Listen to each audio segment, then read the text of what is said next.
बिस्मिल्लाहिर्रहमानिर्रहीम। अस्सलाम वालेकुम। एज़ यूजुअल सबसे पहले आपसे रिक्वेस्ट है कि अगर अभी तक आपने मेरे चैनल को सब्सक्राइब नहीं किया या आप मेरे चैनल पर नए हैं तो काइंडली मेरे चैनल को सब्सक्राइब कर लीजिए और बेल आइकन को भी प्रेस कर लीजिएगा ताकि आने वाली न्यू वीडियोस के नोटिफिकेशंस आपको इन टाइम मिल सकें। जैसे कि प्रीवियस लेक्चर में हमने बात की थी कि हम मुस्लिम आइली कवानीन पर बात करेंगे। आज हम मुस्लिम आइली कवानीन के पस मंज़र को जानने की कोशिश करेंगे। पाकिस्तान बनने से पहले मुत्तहदा हिंदुस्तान में मुसलमानों के लिए आइली मामलात से मुतल्लिक अलग से कुछ खसूसी कवानीन नाफिज हो चुके थे, जो पाकिस्तान बनने के बाद भी नाफिज रहे। पाकिस्तान बनने से पहले जो कवानीन नाफिज थे उनमें सबसे पहले मुस्लिम पर्सनल यानी शरीयत एप्लीकेशन एक्ट 1937 और मुस्लिम शादियों की तनसीख का कानून 1939 शामिल था। उसके अलावा सरहद मुस्लिम पर्सनल लॉ 1890 भी नाफिज थे, जिनका इतलाक कतई नज़र मजहब से सब पर होता था।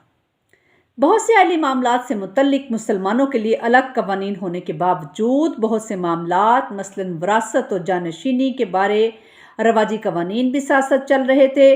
पाकिस्तान में शामिल होने वाले बहुत सारे इलाकों में पंजाब लॉज एक्ट 1872 और बंगाल लॉज एक्ट के तहत विरासत और जानशीनी और कुछ दीगर आइली मामलात जो थे उनको भी रवाज को कानून की हैसियत हासिल थी।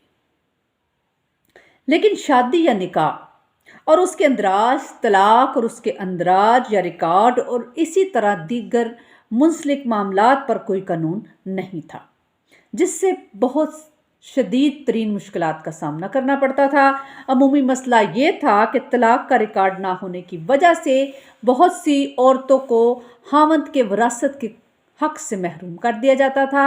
इसी तरह मर्द बिला तवक्कुफ कई शादियां कर लेते थे। इससे नानो नफ़का, बच्चों की वल्दियत, विरासत और इस तरह के जो दीगर मामलात थे वो उन पर मबनी बहुत से मसाइल पैदा होते और तवील मुकदमाबाजी होती।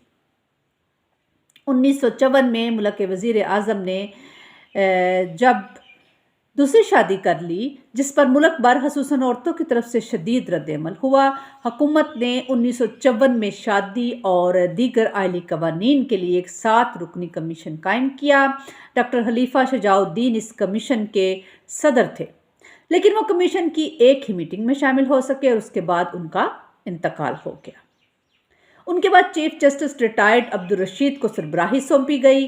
कमीशन के ज़िम्मे यह काम सुपुर्द हुआ कि वो जायज़ा ले कि मुसलमानों के लिए शादी, तनसीह शादी, नानो नफ़का और उनसे मुंसलिक ज़िमनी या ज़िली मामलात से मुतल्लिक नाफिज कवानीन में औरतों को इस्लाम की बुनियादी तालीमात के मुताबिक मुआशरे में जायज़ मकाम देने के लिए क्या तरमीम या तब्दीली की ज़रूरत है।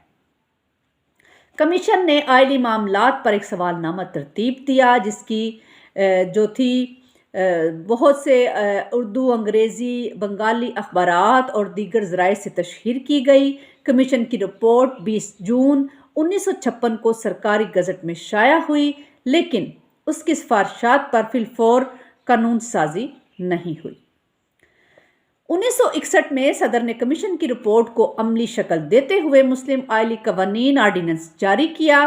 गो कि इस कानून में कमीशन की सिफारिशात को पूरी तरह अमली शक्ल नहीं दी गई थी, मगर कलीदी मामलात में ये कानून कमीशन की सिफारिशात से काफ़ी हद तक जो था वो मुमासलत और मुताबिकत रखता था। इस कानून को 1962 के आइन और अब 1973 के आइन में तहफ़्फ़ुज़ हासिल है और इसे कवानीन की इस फहरिस्त में शामिल किया गया है जिनको बुनियादी हकूक़ की बिना पर अदालत में चैलेंज नहीं किया जा सकता। इस तहफ़्फ़ुज़ के बारे में 2 आरा हैं। इससे फ़ायदा ये भी हुआ कि कानून जो था वो अभी तक राइज है, और नुकसान ये है कि उसे अदालत में मर्दों और औरतों में अदम बराबरी की बिना पर चैलेंज नहीं किया जा सकता। अलबत्ता कानून साजी के ज़रिए इसमें बेहतरी ज़रूर की जा सकती है। पाकिस्तान में मुस्लिम आइली मामलात से मुतल्लिक जो कवानीन हैं उनमें सबसे पहले है मुस्लिम आइली कवानीन आर्डिनेंस 1961। उसके बाद मुस्लिम आइली कवानीन आर्डिनेंस के तहत 1961 के कवायद और मुस्लिम कानून शख्सी यानी शरीयत का इतलाक का एक्ट 1962 اور مسلم شادیوں کی تنسیخ کا قانون 1939 اور ان کے علاوہ کچھ قوانین کا اطلاق بغیر تفریق مذہب تمام پاکستانی شہریوں پر ہوتا ہے۔ وہ جو ہیں وہ یہ ہیں: میجارٹی ایکٹ 1875 اور گارڈین وارڈ ایکٹ 1890، اس کے علاوہ بچپن کی شادیوں پر پابندی کا قانون 1929 اور اعلی عدالتوں کا ایکٹ 1964 اور اعلی عدالتوں کے قواعد 1965 جو ہیں وہ شامل ہیں۔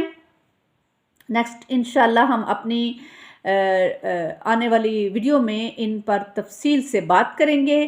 دعاؤں میں یاد رکھیے گا، اپنا بہت سا خیال رکھیے گا اور چینل کو سبسکرائب کرنا نہ بھولیے گا۔ شکریہ، السلام علیکم۔